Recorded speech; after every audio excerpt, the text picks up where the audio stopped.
صرف جب اس نے میٹرک کیا سرراس مسعود نے تو انگریز گورنمنٹ نے اٹھایا اور کہا بچے تمام آپ کی تعلیم کے مصارف ہم برداشت کریں گے، جائیں اور انگلینڈ پڑھیں۔ میٹرک پاس بچہ 15-16 برس کا انگلینڈ گیا اور انگلینڈ سے پھر اس نے بارٹ لا کیا، انگلینڈ سے وہ پڑھا اور بہت تعلیم حاصل کر کے جب وہ واپس آئے علی گڑھ تو پٹنہ سے پیشکش آئی اور پٹنہ میں سرراس مسعود کو بہت بڑی بڑی ذمہ داریوں سے نوازا گیا۔ وکالت چونکہ کر کے آئے تھے اس لیے وہ وہاں پر وکالت بھی کرتے رہے، لیکن کچھ عرصے بعد انہیں احساس ہوا کہ یہ میرا میدان نہیں ہے۔ انہوں نے استعفیٰ دیا اور انہوں نے مقابلے کا امتحان جو ہمارے ہاں CSS کہلاتا ہے اس کو جوائن کیا اور سول سروسز میں انہوں نے ٹاپ کیا، اور انگلینڈ کی حکومت برطانیہ بھانپ گئی کہ یہ بچہ جسے ہم نے پڑھایا ہے یہ بے پناہ صلاحیتیں رکھتا ہے، چنانچہ وہ پٹنہ سے انہیں لے لیا گیا اور پھر حکومت نے انہیں بہت اچھے عہدوں پر رکھا، یہاں تک کہ آصف صابر میر عثمان علی خان نے انہیں حیدرآباد بلایا، اور حیدرآباد کے کیا کہنے، حیدرآباد کا نام آئے تو ہم اس کی تعریف کیے بغیر نہیں رہ سکتے۔ حیدرآباد کو اللہ سلامت رکھے، اب بھی اس وقت حیدرآباد میں تعلیم کا معیار بہت کم تھا، اور نواب آصف صابر میر عثمان علی خان نے بھانپ لیا اور انہوں نے سرراس مسعود کو اٹھا لیا اور انہیں دعوت دی کہ ان کے ہاں جائیں اور تعلیم کے لیے کام کریں۔ چنانچہ انہوں نے اس کی سوانح میں بڑے بڑے لوگوں نے اعتراف کیا ہے کہ سرراس مسعود جب حیدرآباد آئے تو راس مسعود کی تعلیم میں انٹرسٹ کی وجہ سے 7 گنا زیادہ اور 3 گنا زیادہ طلباء کی تعداد آنے لگی، اور حکومت برطانیہ قدردان تھی، دیکھ رہی تھی کہ راس مسعود تعلیم میں کتنا کام کر رہے ہیں، حتیٰ کہ ریاست حیدرآباد نے انہیں 1922 میں وہاں 1922 سے بھی پہلے انہیں جاپان بھیجا اور کہا جاپان میں جاؤ، اور راس مسعود نے خود کہا کہ میں جاپان کے نظام تعلیم کا مطالعہ کرنا چاہتا ہوں کہ جاپانی دنیا میں تیزی سے بڑھ رہے ہیں، آخر اس کی وجہ کیا ہے؟ راس مسعود کو بھیجا گیا اور ان کے لیے سارے بندوبست کیے گئے، اور ان کی تنخواہ اس زمانے میں 2000 روپے رکھی گئی۔ حیدرآبادی جو سکہ تھا کلدار 2000 روپے انہیں ملتے تھے، اور ساری چیزیں فری تھیں، رہائش فری تھی، گاڑی فری تھی، ہر چیز فری تھی۔ اس بندے نے اپنے آپ کو تعلیم کے لیے گویا کہ وقف کر دیا، جاپان گئے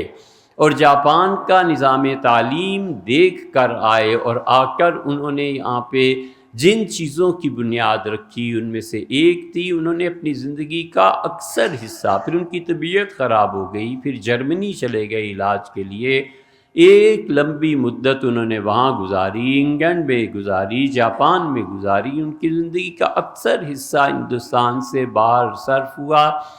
لیکن انہوں نے آ کے ہندوستانی نظام تعلیم میں بنیادی طور پر ایک چیز کا مطالبہ کیا۔ انہوں نے کہا ہم اپنے بچوں کو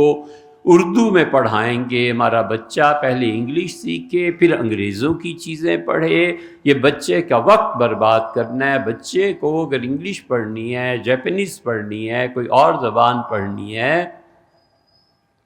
تو اسے چاہیے کہ وہ الگ سے پڑھے۔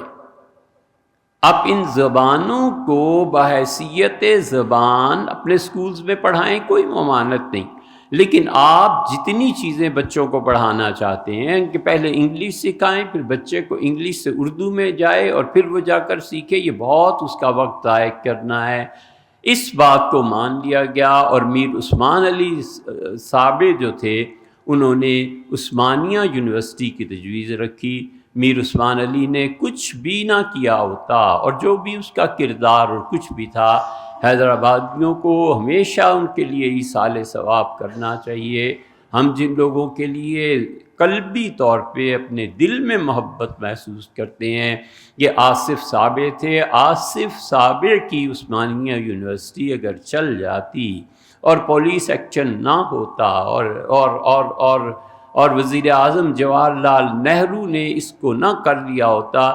تو لوگ سمرقند اور بخارا کا نام بھول جاتے۔ حیدرآباد ہر جگہ ہوتا۔ حیدرآباد کی خدمات کیا گنوائیں، اب بھی حیدرآباد میں جان ہے، اب بھی حیدرآباد میں مسلمانوں کی عظمت کا راز پوشیدہ ہے۔ اب بھی حیدرآباد میں اگر لوگ اپنے قدر اور مرتبے کو جان لیں تو اس امت کی بنیادوں کو درست کرنے میں ایک بڑا کردار ادا کر سکتے ہیں۔ لیکن عثمانیہ یونیورسٹی کی بنیاد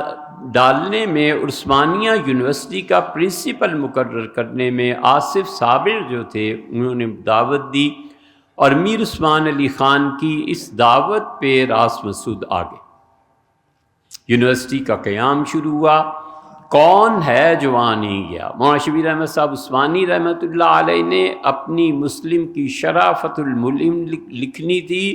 پیسے کے لیے عثمانیہ یونیورسٹی گئے تھے۔ شبلی نعمانی کو کتابیں چاہیے تھیں، ونگ حیدرآباد گئے کہ پیسے چاہیے، کتابیں لینی ہیں، لیکن بھوپال نے انہیں بلا لیا اور بھوپال کی ملکہ نے کہا کہ آپ حضور اقدس صلی اللہ علیہ وسلم کی سیرت لکھنا چاہتے ہیں، ہم لوگ کس لیے ہیں؟ آپ حیدرآباد کی بجائے ہمیں بتائیں کیا کیا چیزیں چاہیے، اور ایک بڑی رقم انہیں حیدرآباد بھوپال سے ملی۔ اس لیے شبلی نے سیرت طیبہ کی پہلی جلد نواب جو بھوپال کی تھیں خاتون ان کے نام کی، اور کہا انہوں نے سیرت طیبہ لکھنے میں میری مدد کی۔ مولانا مودودی وہاں جاتے تھے، مولانا نے پڑھا بھی اور مولانا نے وہاں پر کام بھی کیا۔ مولانا کے بڑے بھائی ابو الخیر مودودی وہاں جاتے تھے۔ حیدرآباد کی کیا تاریخ سنائیں آپ کو کہ وہ ہیروں اور جواہرات سے بھرے ہوئے نکات ہیں اور افراد ہیں جو اس سے پیدا کیے۔ یہ جو تھے سر راس مسعود آہستہ آہستہ ترقی کرتے کرتے اپنے دادا کا نام، اپنے والد کا نام روشن کرتے ہوئے یہ علی گڑھ آ گئے، پھر اور وہاں پرنسپل تھے، پھر یہ علی گڑھ آئے، اور علی گڑھ میں ایک فنکشن ہوا۔ علامہ اقبال دوسرا ہیرا تھا جو لاہور میں تھا، اور وہ اتنا چمکدار تھا کہ علامہ خود کہتے تھے کہ اسرار و رموز بے خودی، یہ کتاب جب میں نے لکھی اور یہ کتاب امریکہ اور انگلینڈ حتیٰ کہ اس کا ترجمہ ہو گیا، پرشین سے انگلش میں ترجمہ ہو گیا، تو علامہ کہتے تھے جس مردہ قوم کے لیے میں نے لکھی، انہوں نے اپنا مردہ ہونے کا ثبوت دیا اور سمجھ نہیں سکے کہ میں نے انہیں کیا پیغام دیا ہے، اور دیکھو ان قوموں کو جو زندہ ہیں انہوں نے چند برس میں میری کتاب کا انگلش ترجمہ کر کے اب خط لکھنا شروع ہو گئے ہیں مجھے کہ یہ کامیاب اور لاجواب کتاب ہے جو آپ نے لکھی ہے، یہ امتوں کو اٹھانے والی اور لوگوں کا خون گرمانے والی کتاب ہے۔ کسی نے لکھا کہ یہ کتاب اگر عام ہو گئی تو ہندوستان میں آزادی قریب تر ہو جائے گی، لیکن مردہ قوم اس کو کیا کہنا، اس کے میں بے شعور قوم زیادہ مناسب لفظ ہے۔ انہیں شعور ہی نہیں تھا کہ اقبال کیا کر رہے ہیں، راس مسعود کیا کر رہے ہیں، سید سلیمان ندوی کیا کر رہے ہیں۔ انہوں نے ان ہیروں کو مٹی میں ملا دیا بغیر جانے بغیر پہچانے۔